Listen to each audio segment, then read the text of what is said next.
Hello everyone and welcome back to Let's Play Dragon Warrior 3. In the last part we got here to Baharata, and now we're gonna head to the next area we have to head to. Now if we wanted to save Galen and his girlfriend like we were supposed to at the end of the last part, you would want to head over that bridge, but I want to do some basic exploring first. Including entering this place. This is the Shrine of Dama. And see this guy right here? He's a save point. That's right, a save point right at the beginning of an area. No castle to go through to get to a king. Because of this, this is often used as a base of operations at this point in the game. Not only because of him, but because, to the right as I'll show off, there is a staircase that leads to an inn, which costs 8 gold. And 8 gold for an inn at this point in the game, which we're roughly maybe somewhere between a third and halfway through the game. That's pretty good! Now, the purpose of the Shrine of Dama beyond that is that this is where you actually change classes. If you get a character level up 20, you can talk to a guy in the top of the first floor. Well, first up, before I talk about that anymore, let's talk about the enemies. Simiacs, 40 HP, 227 experience points, 42 gold, can drop a wing of wyvern, and they can call for help. They can be potentially dangerous, because if I recall, they do a decent amount of physical damage. But overall, they're nothing too dangerous. Anyway, as I was saying, the way class changing works is that if you talk to the guy on the top of the first floor of the Shrine of Dama, and a character's over level 20, you can change their class. What happens when you change a character's class is that they keep all their spells if they have any, but their stats are reduced to 1/2. That's why their baseline stats are a thing. So that you don't end up overpowering yourself too easily. If you have a goof off, it's at this point you can actually get a really good class. But before I talk about that, let's talk about Ramours. Ramours have 60 HP, give 260 experience points and 54 gold, and they can drop a leather shield. Nothing really decent beyond that. Anyway, the thing is about the Shrine of Dama is that there is a class you can get there known as a Sage, which is pretty much the best magic class in the game. However, we can't do that yet because we need a book to change any other class into it. However, if you have a goof-off at this point in the game, I don't know why you would, because the goof-offs honestly are terrible, though I suppose you could actually go make a goof-off and then warp over to the Shrine of Dama. That's actually kind of abusable. But either way, your goof-off can change into a Sage without the use of the item that you need normally. That's the only plus about a Sage. Anyway, there's a random inn here in the middle, because this is actually a bit of a trek to the next town. But before we do that, let's talk to this guy in this room. And I still have those items I forgot to sell, huh? I come from the land where the sun rises. The many-headed serpent called Orochi terrorizes us there. Land of the rising sun? This guy's from the world of Japan, essentially. And great, Orochi. I thought I killed him when I last played Okami. Either way, now to head to the next town, we want to head north. Or fight Stingwings. Stingwings have 40 HP, give 220 experience points and 42 gold. They can drop a full moon orb, which is not terribly good. And the big thing about them is that they ignore formation. But you can thankfully mitigate that because they are very susceptible to surround. So while they might be able to hit anyone, they'll have a fairly low chance of hitting them. Other than that, though, nothing too bad. They go down pretty easily. The only character I think that can't one-shot them is Lowell at this point, and even that, I'm pretty sure he can if he got a critical.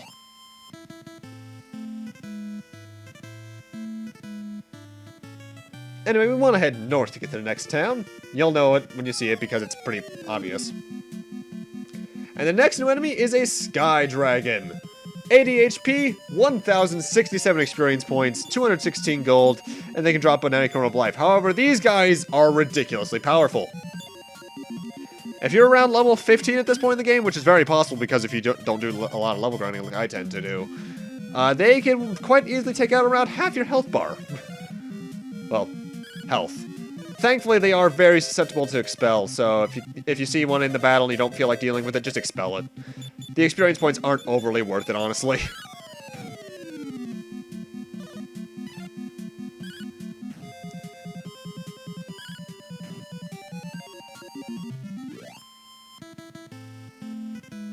I think that might be every enemy in this area, actually. No, wait. There's one more. Who we're encountering right now. Demonites, 70 HP, 134 XP, 30 gold. They can drop a water blaster, which is something. However, these guys tend to use a lot of magic. Very dangerous magic. Sometimes they don't have enough MP to use it, but the best way to fight them, cast Stop Spell on them at the first opportunity. Because sometimes they don't have enough MP, sometimes they do, and as you can see, when they do the turns, they have some pretty powerful ones like Explode It and Defeat, which, no thank you, not dealing with that shit. Anyway, I'm gonna look up that Water Blasters, because I actually don't remember that. Oh, it's a water gun. You can use the Water Blaster to spray people. It's like, and that's pretty much it. It's just a pointless item. It's like, hey, why are you spraying me with water? And you can actually find one in the next town. So, kind of pointless in the long run. Speaking of the next town, there it is. This is the town of Mour. That's spelled M-O-U-R, thank you. And as this guy's going to say right here, this is the most remote village in the land. And they mean that. You can't even cast Return to get here. If you want to come back, you have to walk all the way. Now, in terms of location, I believe this is supposed to be like somewhere in either Korea or Russia based off the location. Because if you notice, there were ice tiles to the north of us. But either way, in here we can get the Almighty Iron Mask, which if I recall is the best headpiece in the game. Only the hero and the soldier can equip it, but damn it all, is it still good. Let me actually look that up. Yeah, Iron Mask gives 25 defense, only the hero and soldier can equip it. It's called the strongest helmet, although there are technically 2 that have higher defense values. Thing is, they're both cursed equipments, which give really bad effects. We'll see what those are later on, though.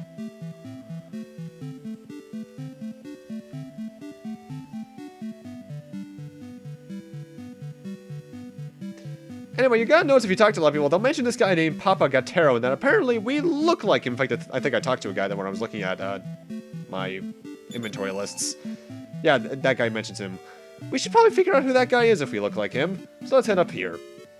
And use the Thieves' Key. Really? You're going to have the Thieves' Key no matter what at this point in the game, so this door is kind of pointless. Let's talk to the father here. Are you guys from Alien Hand by any chance? I thought so. Papa Gatero said he came from there too.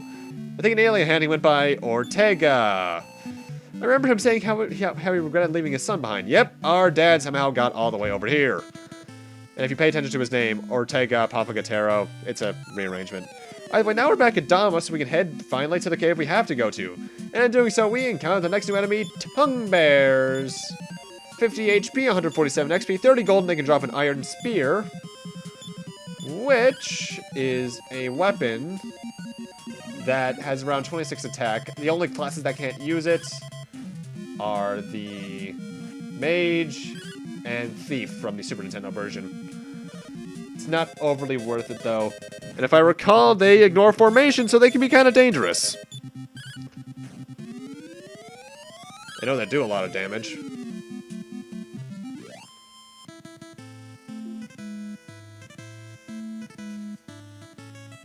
Now, I may not have mentioned it. Oh, well, first off, another new encounter against Nev.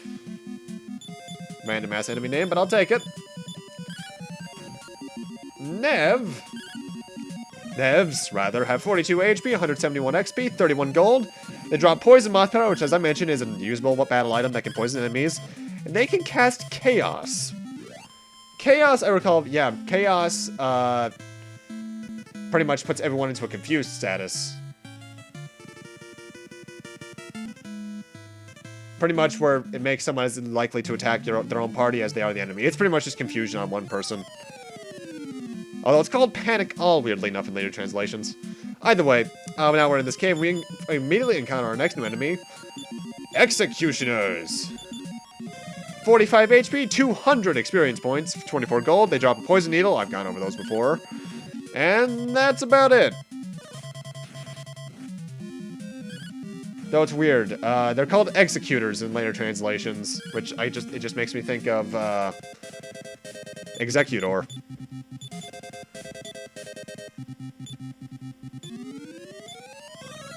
Might want to get his axe checked out there, though. It looks kind of rusty.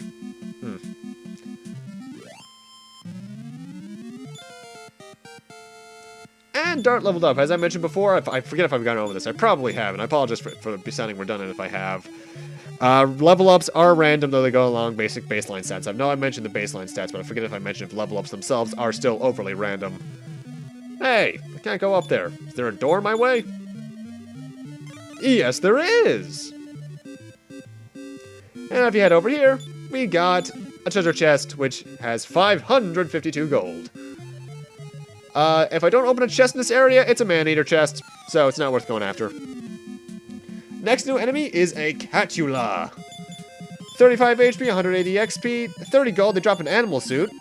And that's about it. In fact, this is also the last vampire cat type enemy. Now, as for animal suits, they make the character look like a cat, but it has no practical value. 8 defense. It can be equipped by anyone, though.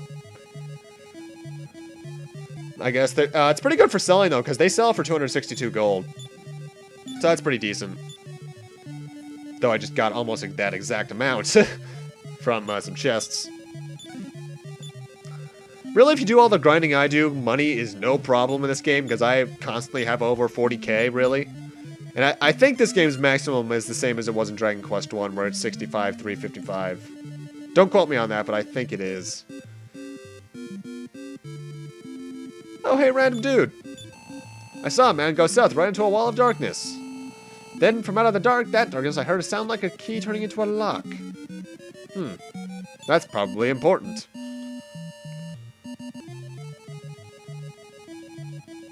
Really, though, this area is pretty confusing to go around because, as you can see, a lot of the central rooms are the exact same shape, like this. It's just the fact that the outer rooms are what look different. That door doesn't lead to anywhere, really. It just leads to another one of the rooms we were in. You could have gotten to this area from either of the rooms above them. And now we want to head down here. And another door, which this one can be good, I suppose. Because in here are some treasure chests. They're all stat increasing items, which obviously, as I mentioned, don't use them, especially if they're acorns of life. Or intelligence seeds. But hey, that's good for selling. That's a good 400 or 500 gold right there. And another door. Out of my way. So, who would you be now? You think you want to join us, huh? Nah. Well, we can't let you pass now, can we, boys? Get him! So who the hell are you guys, and what the heck do you want with me? Kandar henchmen. Technically speaking, these are considered different enemies, but they have the exact same stats, at least in this version. In the Super Nintendo version, they actually do have different stats. They have 120 HP as opposed to 60. But in the NES version, they're the exact same. In fact, I'm assuming the only reason that they have a separate enemy bio on the side I'm looking at for the enemy stats and such is because the Super Nintendo version had different stats for them. But thankfully, unlike the Kandar boss fight back when, these guys are all one group, so you don't have to individually target them.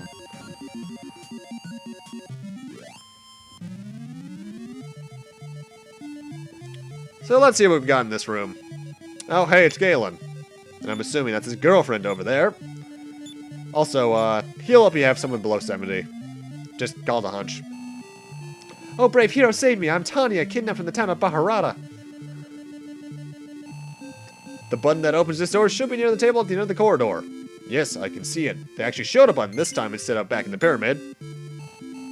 Oh, Tanya, dearest. Ah, great, they're dancing. We'll be able to go home, won't we?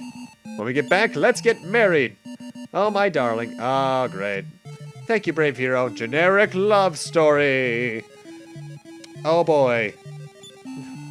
Now that I'm back, you'll never get away. Oh, great. Leave him to us. Run, quick. Why the heck is Lowell saying that? You again? Who are you guys anyway? This time I'll finish you off. I think technically, actually, these are the separate Kandar henchmen that you fight that have different stats in the Super Nintendo version. Either way, Kandar's back with a slightly different color palette for some reason. I don't get that. Either way, this fight against Kandar has 400 HP, gives 6,400 experience points, still drops the Cypress Stick, which is still useless. He's not as weak to crowd control spells as he was before, though. You can't put him to sleep at all, I think. The best strategy for him is take out the henchmen first, because they'll go down pretty quickly at this point.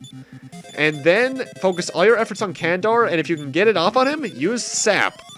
He's not entirely resistant to it. It still has a chance of working. Beyond that, though, just have everyone fight him. He should go down pretty quickly. Nothing too bad, though. I do question what he had to do to get his skin dyed blue, though. Did he drink enough of that, what was it, colloidal silver? Yeah, that was the thing that guy drank and turned his skin blue, wasn't it? I think it was. That was a really weird scientific case and how that worked. Didn't game theory go into that with some game? I forget the exact thing. It's been a while since I watched a lot of game theory. I should really go back and watch some of his older stuff. Because while obviously they're all just theories, there's some really interesting in-depth stuff that he goes in with.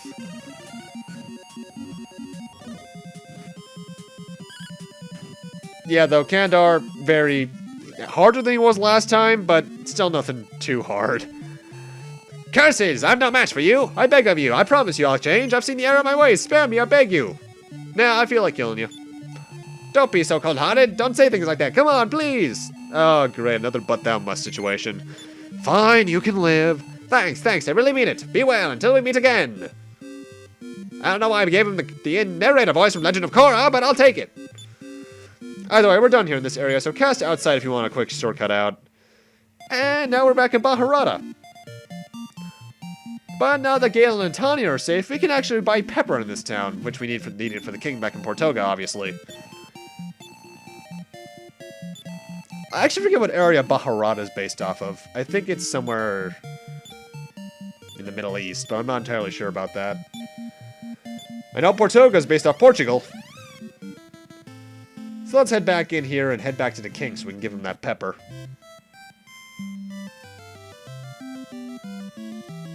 I went through a lot of effort for this, old man, so you better give me something worth my damn time. Hail thee, Dot! Thou hast returned well and done well and returned with black pepper. As promised, I shall give unto thee a ship. Go thee out in front and behold. So now, like in Dragon Quest II, we get our ship. Though it's a lot more useful in Dragon Quest 3 than it was in 2, because 3's world, is, if I recall, is actually much bigger than 1 and 2's. Well, it's not hard to be bigger than Dragon Quest 1's world, to be fair. Because Dragon Quest 1 had a very, very small world. And I want to head to this area because this guy's actually, this shrine is inhabited by a person. It's going to give us a couple of hints on where to go next. From here, if you row south along the coast, you'll go around the Cape of Tadanki. If you want to keep going along the shoreline, you'll reach Baharata and finally Japan, known as the Golden Country. It said whoever so gathers the 6 orbs scattered throughout the world can travel anywhere without a ship. Anyway, go south. So those are areas we can now access. I like the idea of Tadanki. Let's head over there first.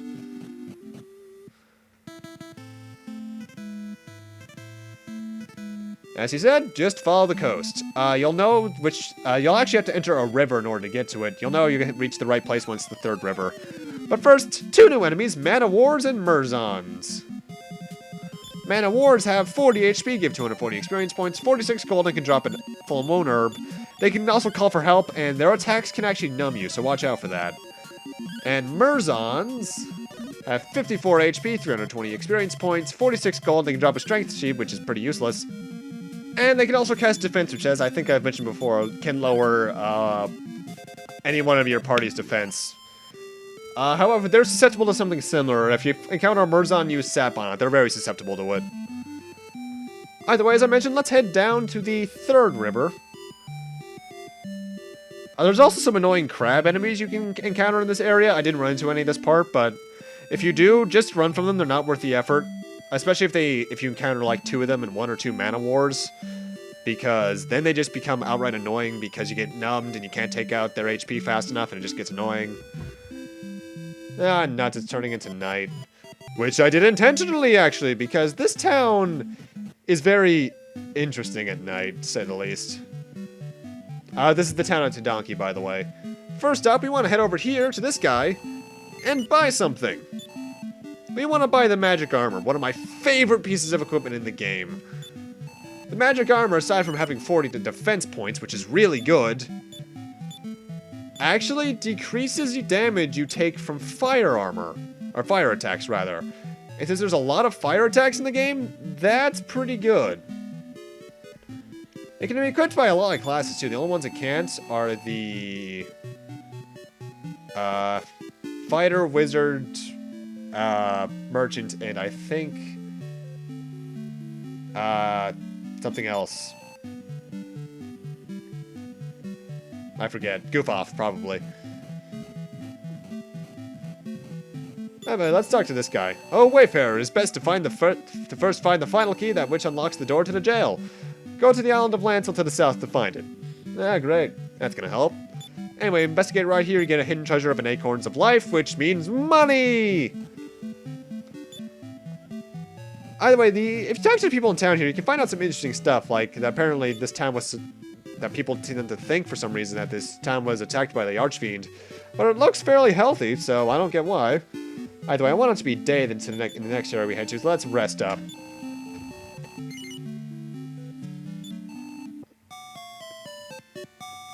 Ah, that was good. Where'd you go? Where'd everyone go? Huh. Odd. Well, we can head up here at least. And find a skeleton. Looks dead. Huh. Yeah, I forget if they actually ever outright state it, but this town's actually cursed. Everyone be dead, and only at night are they risen as zombies and ghosts. Odd little detail, and you can only see them at night, but I like that they have like a little Village of the Living Dead kind of thing going on here.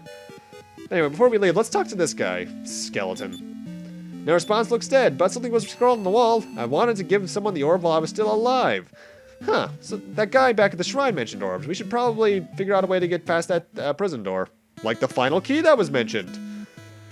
And to get it, we want to head back to Baharata and actually sail south. Like in Dragon Warrior 2, the ship teleports with you when you transport all over the place. Either way, next new enemy is a Hades Condor, which sounds really badass, by the way. 100 HP, 490 experience points, 74 experience, with 74 gold rather. They can drop a Cloak of Evasion, and they can cast Limbo. Limbo sucks. It's also known as Disperse, but what happens is that it hits one enemy, and it removes the enemy from battle. However, unlike Expel would, it only works on one single enemy, has a greater chance of succeeding, and when it happens, the character from your party is removed permanently unless you go back to Louise's place back in Aliahan and get them back into your party. They'll still have all their experience and items and such. It's just pretty much saying, hey, we kicked this person off your party temporarily. Go get them back. Thankfully, they are very susceptible to sleep, so use that on them so you don't have to deal with that bullshit. Either way, here's the island of Lancel we were told about.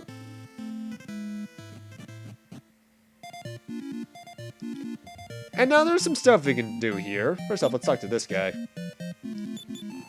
I'm on a journey looking for the final key, but to obtain the key, they say I need some kind of vase, or vase. Which one's the actual proper pronunciation? I've never been sure. Now, just trust me on this. You're going to want to talk to this guy and buy an invisibility herb. Only one, but you're going to want to do this. It's required for the game. Let's use the inn just because I actually encountered a few more Hades condors and they almost kicked my ass. How you doing, lady?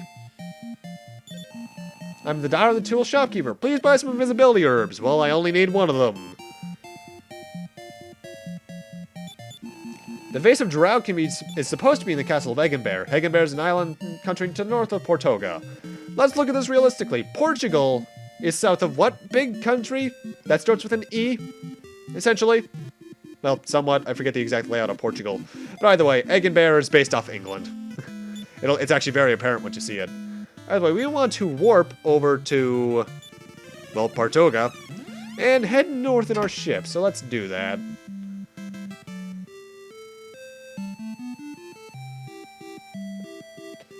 You don't actually have to head exactly north from the town as long as you just head to that very outer edge of the coast and head north, you'll actually find it pretty easily. In fact, it should be showing up on screen right around now? Hey, nice. But with that, I'm going to need to end this off here. Thank you guys for watching, and in part 6, we'll be exploring Eggenbear and see what the town has for us. See you guys then!